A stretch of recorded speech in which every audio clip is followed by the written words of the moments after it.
Olá, seja muito bem-vinda e bem-vindo. O Cidadania LGBT+ está no ar. Este programa foi criado para levar até vocês pautas que afetam diretamente a vida da população LGBT+ sul-mato-grossense. É uma parceria entre a Subsecretaria de Estado de Políticas Públicas LGBT+, e a Assembleia Legislativa. O mês de dezembro é marcado pela campanha Dezembro Vermelho, uma campanha nacional instituída pela Lei nº 13.504 de 2017, que busca mobilizar a sociedade na luta contra o vírus HIV/AIDS e outras infecções sexualmente transmissíveis, chamando a atenção para a prevenção, a assistência e a proteção dos direitos das pessoas infectadas com HIV. E para falarmos sobre essa importante campanha, está aqui conosco no estúdio a médica infectologista Mariana Bezerra, que atua na Rede Municipal de Saúde e é professora da Universidade Estadual do Mato Grosso do Sul. Seja muito bem-vinda, doutora. Obrigada. E para nós iniciarmos então esse nosso bate-papo, qual é a importância dessa campanha, doutora Mariana? É muito importante essa campanha, né? Porque, na verdade, desde 1988 a gente já celebra o dia 1º de dezembro, né? Que é um dia contra a AIDS, né? O dia de combate à AIDS. E aí trazer agora para o mês todo, né? Um mês para a gente falar sobre as infecções sexualmente transmissíveis, falar sobre o HIV e AIDS, então é muito importante para a gente poder trazer essa troca, né, trazer essas informações para a população toda. E esse assunto, ele é um tabu ainda na sociedade, né? Sim, infelizmente ainda é um tabu, né? A gente sabe que muitas pessoas, quando sabem do diagnóstico ou quando a gente fala sobre o HIV, ainda pensa, né, no HIV como um quadro de uma infecção muito grave que vai levar ao óbito. Muitas vezes, quando eu trago essa informação da infecção para o paciente, eles têm essa sensação de que, meu Deus, a minha vida acabou e agora o que eu faço? E, na verdade, não é isso, né? Hoje a gente tem tratamentos excelentes e que o paciente consegue viver com uma qualidade de vida como se não tivesse o vírus, né? Uma infecção crônica como qualquer outra doença crônica, ou seja hipertensão ou diabetes, enfim, outras doenças não infecciosas. E de acordo com dados, mais de 37 milhões de pessoas no mundo estão infectadas, né, pelo vírus. E aqui no Mato Grosso do Sul, como que são esses dados, doutora? A gente não tem os dados absolutos, os números absolutos a gente não tem. Mas a gente sabe que nos últimos anos vem aumentando muito a taxa de infecção pelo HIV. Mas uma informação importante é que a gente não tem tantos óbitos mais pela AIDS, né? Então a gente tem pessoas se infectando pelo HIV, sim, uma taxa que vem cada vez mais aumentando, mas as pessoas têm adoecido cada vez menos, né? Precisando cada vez menos de ficar internada e cada vez menos morrendo da doença mesmo. E a gente acaba vendo, né, tem matérias, reportagens, que mudou muito, porque tem aquela coisa de pensar que é somente a pessoa LGBT+, que pode estar infectada, mas nos próprios, os casais héteros, né, o marido levar para casa para a esposa, né, mudou muito esse comportamento, não é, doutora? Mudou bastante. A gente ainda tem a população LGBT como uma importante, né, são pessoas que ainda têm bastante essa questão da infecção pelo HIV, mas a gente tem também dados que mostram, inclusive, que pessoas heterossexuais têm se infectado mais pelo vírus HIV, justamente pelas políticas públicas que a gente tem, né, pela questão da PrEP, da PEP e justamente também porque as pessoas LGBT estão mais antenadas em relação à prevenção e tudo mais. Poderia nos explicar o que é a PrEP e a PEP? Sim, claro. Então, a PrEP, ela é a profilaxia pré-exposição, que significa a pessoa, ela sente que está em vulnerabilidade, sente que tem um risco maior de se infectar pelo HIV, e aí ela procura o uso da medicação, que são 2 antirretrovirais, e ela faz então uso dessa medicação para prevenir antes que ela seja exposta. Então ela faz um acompanhamento, né, médico e faz o uso dessa medicação para prevenir a infecção pelo HIV. E a PEP, ela é a profilaxia pós-exposição. Então, a pessoa que tem uma exposição sexual, né? Principalmente exposição sexual, mas também que tem algum acidente com pérfuro cortante, né? Profissionais de saúde e tudo mais. A gente tem que de 2 a 72 horas após essa exposição, a pessoa pode procurar um serviço de saúde, fazer a testagem e iniciar a medicação, que faz por 28 dias e previne, aí tem uma taxa importante de prevenção da infecção pelo HIV. A gente vai falar a questão dos métodos, né, contraceptivos, né? Que não basta só essa profilaxia, não é, doutora? A gente tem o preservativo, né, a camisinha, ainda como importante, um importante instrumento aí para a gente utilizar para prevenção, mas a gente também tem várias outras prevenções. E quando a gente fala da PrEP, a gente sempre fala também da prevenção combinada. O que seria? A gente usa a PrEP, que tem 95% de proteção, e aqueles outros 5% a gente protege usando preservativo, fazendo testagem regular, fazendo uso de lubrificantes, e até mesmo no caso da pessoa que se relaciona com alguém que vive com HIV, que essa pessoa esteja indetectável, que ela também não transmite o vírus pela via sexual. E a rede, no caso que a senhora trabalha na rede municipal de saúde, né? Ela está preparada para atender essas demandas, esses pacientes, doutora? Sim, muito. E a gente tem, inclusive, né? Tem muitos pacientes que evitam fazer os testes por terem medo do que vai dar no teste. Eu não vou fazer o teste, vai que eu tenho HIV, vou morrer mesmo, então não vou fazer. E aí, muitas deixam de fazer o teste.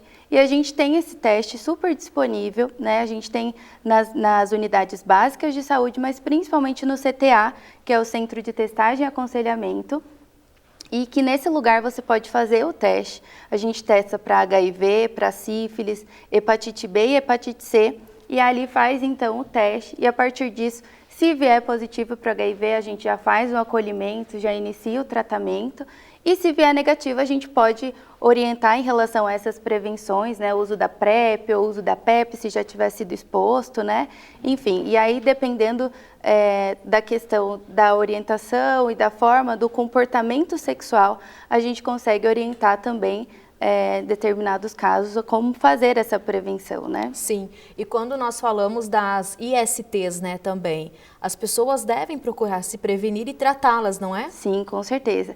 É muito importante a gente fazer uma prevenção, né? Então, fazer o teste é uma forma excelente de prevenção.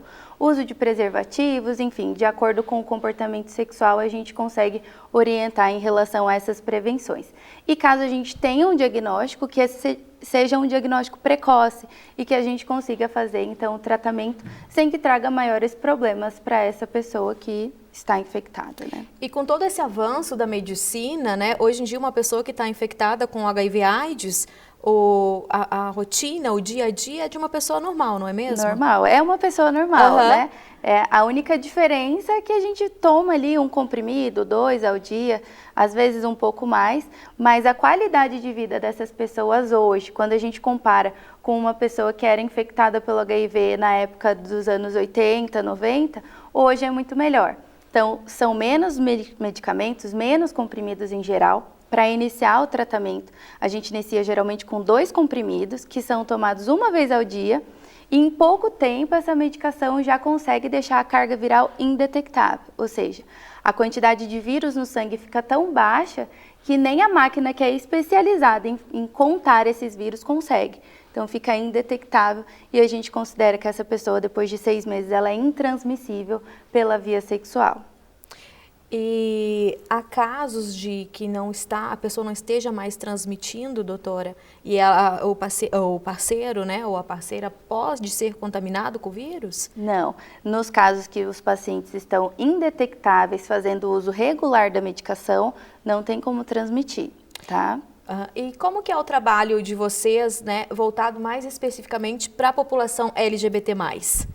Então lá, vou falar especificamente no CTA, né? No CTA a gente tem essa abordagem da PrEP, da PEP. A maioria das pessoas que me procuram são homens que fazem sexo com outros homens, né? Para fazer o uso da PrEP. A PEP também depois da exposição. As pessoas que já vivem com HIV, a gente consegue fazer também esse acolhimento. E pessoas trans também eu consigo orientar em relação à hormonioterapia e a gente consegue também fazer alguns encaminhamentos, né, em relação às queixas mais específicas, às demandas específicas dessas pessoas, né. Doutora, e quais os avanços, né, da medicina, além desses medicamentos, para as pessoas hoje com HIV/AIDS e as ISTs? Então, a gente tem muitos estudos aí, tem estudos inclusive em relação à cura, né, rolando aí, a gente ainda não tem nada certo, mas tem muitas pessoas estudando, muitas pessoas indo atrás dessas questões. A gente tem hoje um tratamento que já é muito bom, que são 2 comprimidos, e estão para vir aí ainda medicamentos que são dois princípios ativos em um comprimido de simplificação. Como que é a simplificação? O paciente que já está em uso da medicação há bastante tempo, que já está indetectável, né? Tem mais de dois exames indetectáveis e que evolui com alguma alteração renal, alguma questão nesse sentido, a gente tem indicação de fazer a simplificação. Então, a simplificação, o paciente que tomava 2 comprimidos passa a tomar 1 comprimido, né, simplificando então esse tratamento. A gente tem essas simplificações vindo aí em 1 comprimido só, em breve. E a gente tem também o cabotegravir, que é uma medicação injetável, que está aí para vir tanto para o tratamento como para a prevenção, que ainda não chegou, mas que acredito que em breve esteja chegando aí para os pacientes que estão, né, fazendo o acompanhamento, tanto da PrEP como do HIV. E todos esses medicamentos, eles estão disponíveis no SUS? Sim, o tratamento do HIV, assim como a profilaxia do HIV, é toda feita pelo SUS. Então, mesmo pacientes que fazem acompanhamento particular ou fazem acompanhamento pelo convênio, eles acabam pegando a medicação no SUS, fazem o acompanhamento, fazem a consulta, colhem os exames particular, mas quando vai pegar a medicação, vai na farmácia do SUS. Doutora, e no caso de uma mulher, né? Caso ela tenha o vírus e ela engravide, né? Antigamente não podia, porque a criança vai nascer infectada, né? Quais foram os avanços da medicina para esses casos específicos? Então, hoje a gente tem o tratamento do HIV para pessoas que podem estar gestantes ou que têm um potencial para engravidar. É a mesma medicação que a gente usa para iniciar o tratamento de uma pessoa, de um homem ou de uma mulher fora da idade fértil, a gente também pode usar para mulher em idade fértil e para mulheres que estão gestantes, né? Então, isso simplificou bastante, porque antes tinha que trocar a medicação, né? Ficava um pouco mais difícil. E hoje a gente sabe que as mulheres que estão indetectáveis, elas também não transmitem, né, a transmissão vertical, que seria a transmissão da mãe para o neném.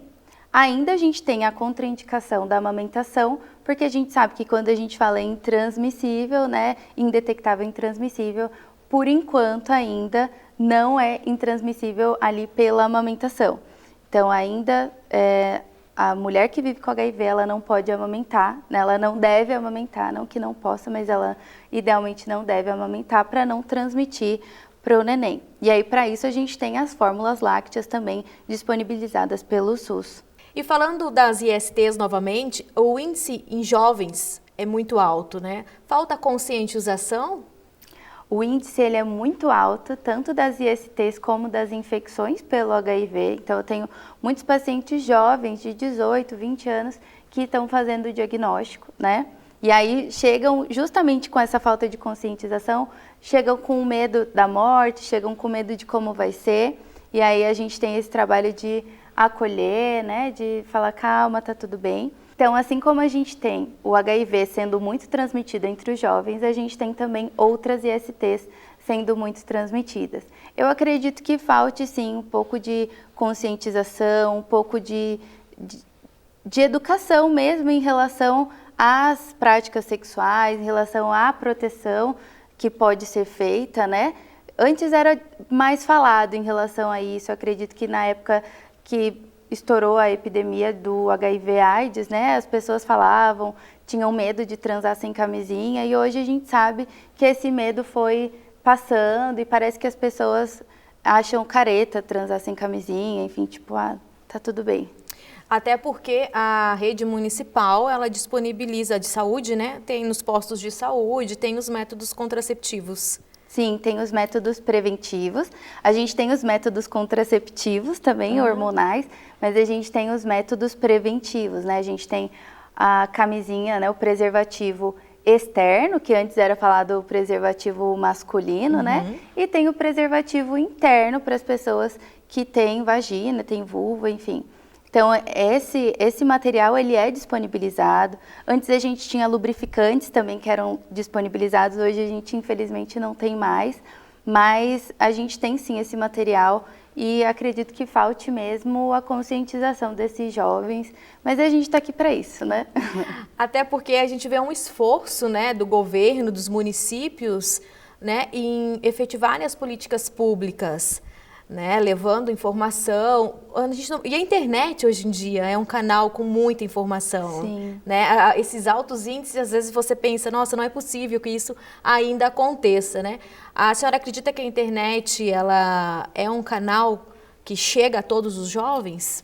Chega na maioria dos jovens e é um canal muito importante. A gente tem hoje muitas páginas de Instagram, canais do YouTube, falando inclusive em relação ao indetectável, intransmissível, ao como foi, né, o diagnóstico de HIV de algumas pessoas, aos métodos de prevenção, mas eu acho que ainda falta a gente trabalhar um pouco nisso para chegar porque às vezes a gente vê e fala assim, aconteceu com ele, mas não vai acontecer comigo, né?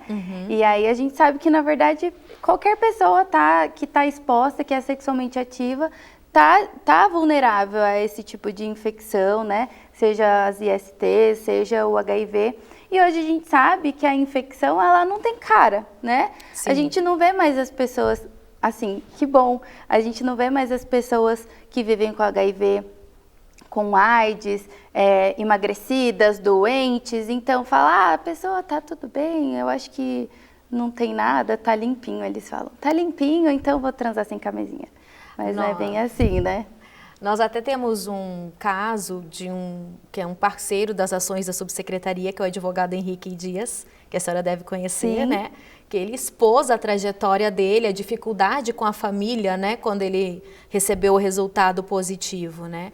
Os pais, os familiares, ainda têm dificuldade de acolher a pessoa, doutora, que está doente? Tem muita dificuldade e por conta desse preconceito da falta de informação, né? De achar que é uma sentença de morte, de não saber como vai ser ou de julgar como promiscuidade. A pessoa é promíscua, a pessoa que está se expondo muito, né? E na verdade não é assim. Se você se relacionar com uma pessoa que vive com HIV, que não está tratando e fizer ali o sexo sem camisinha, independente se for uma vez ou 1000 vezes, você está com risco de se infectar ali, né? E é muito importante também esse diálogo, então, dos pais com os filhos. Com certeza, muito importante. O diálogo na família, né? Querendo ou não, essa questão de sexo ainda é um tabu entre as famílias, né? E aí entram questões religiosas, entram outras questões, mas é muito importante a gente tentar entrar ali, tentar conversar e tentar conscientizar em relação a tudo isso, né? Uma outra forma de infecção, né, doutora, de transmissão é o uso de drogas, né, do compartilhamento de seringas e outros materiais, né? A gente ainda vê casos assim aqui também no nosso estado, de pacientes que lhe procuram? Hoje, muito menos, né? E a gente sabe que é outra questão de saúde pública, essa questão do uso de drogas, né? Então, muitas vezes a pessoa tem dificuldade em parar com o uso da droga e o que a gente tenta fazer é o que a gente chama de redução de danos. Então, vai usar alguma substância que precisa usar seringa ou agulha, então procura usar só a sua, não compartilhar, né? Que aí a partir disso a gente tem também, a gente consegue prevenir tanto o HIV como hepatite B, hepatite C e por aí vai. É porque quando a gente pensa, né, em doenças virais, as hepatites também têm um alto índice, não é mesmo? A senhora, como infectologista, pode nos falar um pouquinho sobre elas? Sim, a gente tem a hepatite B e a hepatite C, que são duas também duas infecções que podem ser transmitidas sexualmente ou por compartilhamento de seringas, ali na transfusão de sangue, né, na verdade. Antes do Hemosul fazer aquela triagem, né, começou lá para 1992, a gente também tinha essa transmissão através da transfusão de sangue, hoje a gente não tem mais, mas também são infecções importantes da gente falar, importantes da gente prevenir também, e aí no caso das hepatites seria com o uso de preservativos e o não compartilhamento de seringas e agulhas. Doutora, e como que as pessoas podem, de fato, então, se prevenir, né? Quais são os métodos mais usados e que estão disponíveis, né, para a gente evitar essa transmissão das ISTs, do HIV e AIDS e de todas as outras doenças? Então, quando a gente fala de prevenção de ISTs, a gente precisa pensar principalmente na prevenção ali na relação sexual. Então, o uso de preservativos, importante a gente lembrar do uso das vacinas, né? A gente tem vacina para prevenção da hepatite B, a gente tem vacina para prevenção do HPV, que é dado em jovens, adolescentes, né? E também o que eu já falei em relação à PrEP, que é a profilaxia pré-exposição, que daí seria para a infecção do HIV, a PEP, as testagens rápidas regulares, né? O uso de lubrificantes para diminuir ali o atrito e o contato do sangue com as secreções durante a relação sexual.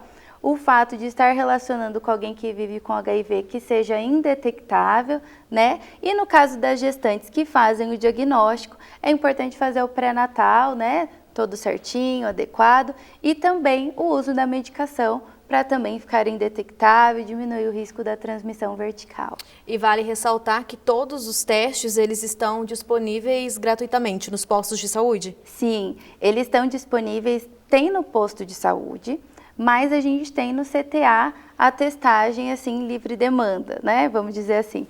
A gente sabe que nos postos de saúde a gente também tem as testagens, mas um pouco mais regulada, assim como na UPA, né? Para casos mais específicos, não chega tanto teste para essas unidades como chega no CTA, que se você quiser chegar lá das 7 às 16 horas, de segunda a sexta, você pode chegar, pedir para fazer o seu teste, independente, de 1 em 1 mês, de 3 em 3 meses, de acordo com a sua exposição, ao risco que você sente, né?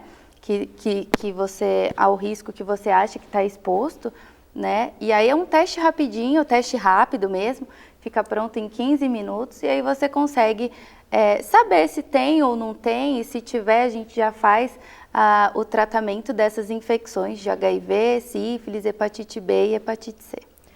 Nós estamos já chegando no final do nosso programa, né? E eu gostaria que, para a gente encerrar, então, a senhora reforçasse a importância dessa campanha, que é o Dezembro Vermelho. Então, o Dezembro Vermelho está aí para a gente falar um pouco mais sobre o HIV, AIDS e ISTs, né? E aí trazer então para vocês, você que ainda não se testou, que nunca testou por medo, ou que testou tem muito tempo, é importante você se testar, né? Testar o parceiro, a parceira. E caso tiver qualquer infecção, procure o nosso atendimento, a gente vai estar lá para poder acolher vocês e fazer todo o tratamento que for necessário. Doutora, mais uma vez, muito obrigada pela sua presença aqui conosco. Eu que agradeço, é uma honra estar aqui. Obrigada.